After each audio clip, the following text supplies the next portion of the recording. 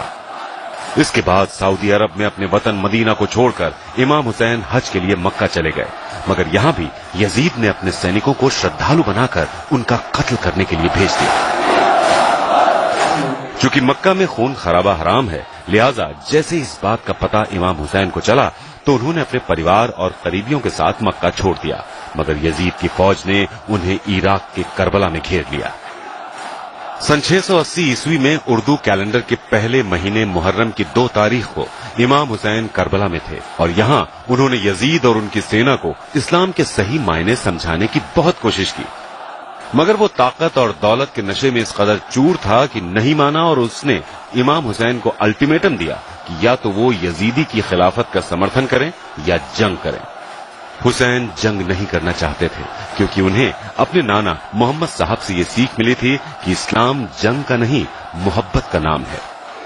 یزید نے امام حسین پر دباؤ بنانے کے لیے ان پر نہر سے پانی لینے کی پابندی لگا دی، جس سے حسین کے کنبے میں موجود چھوٹے چھوٹے بچے اور بوڑھے اور عورتیں پیاس سے تڑپ اٹھے۔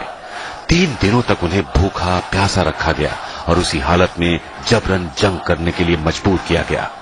تب امام حسین نے یزید سے خدا کی عبادت کی ایک رات مانگی جسے عاشورہ کی رات کہا جاتا ہے، جس کے بعد محرم کی 10 تاریخ کو کربلا کی جنگ ہوئی۔ ایک طرف یزید کی قریب 1 لاکھ کی فوج تھی تو وہیں دوسری طرف امام حسین کے کنبے میں صرف 72 ایسے لوگ تھے جو جنگ میں شامل ہو سکتے تھے، باقی یا تو مہلائیں تھیں، بچے تھے یا بیمار تھے۔ امام حسین اور ان کے تمام 71 ساتھیوں کو بڑی بے رحمی سے قتل کر کے ان کے سروں کو جسم سے الگ کر دیا گیا۔ یزید کے 1 لاکھ کے لشکر نے جن 72 لوگوں کو مارا ان میں 6 مہینے کے بچے علی اصغر کے ساتھ ساتھ کم عمر کے بچے اور بوڑھے بھی تھے، جس کے بعد ان کے خیموں کو جلا دیا گیا۔ امام حسین نے خوشی خوشی اپنے پریوار کو اسلام کی راہ پر قربان کر دیا تاکہ دنیا کو یہ سندیش جا سکے کہ اسلام تلوار کی نوک پر نہیں بلکہ امن کے سندیش کی بدولت ہے۔ مگر آج اسی اسلام کو ابو بکر al Baghdadi, Hafiz Saeed, Usama bin Laden جیسے لوگ اور آتنکی سنگٹھن بدنام کرنے کی کوشش کر رہے ہیں۔ حسین اور ان کے 71 ساتھی مر کر بھی امر ہو گئے۔ آج بھی ان کے اہنسا کے سندیش کی مثال پوری دنیا دیتی ہے۔ میں نے امام حسین سے سیکھا کہ مظلوم ہوتے ہوئے بھی کس طرح جیت حاصل کی جا سکتی ہے۔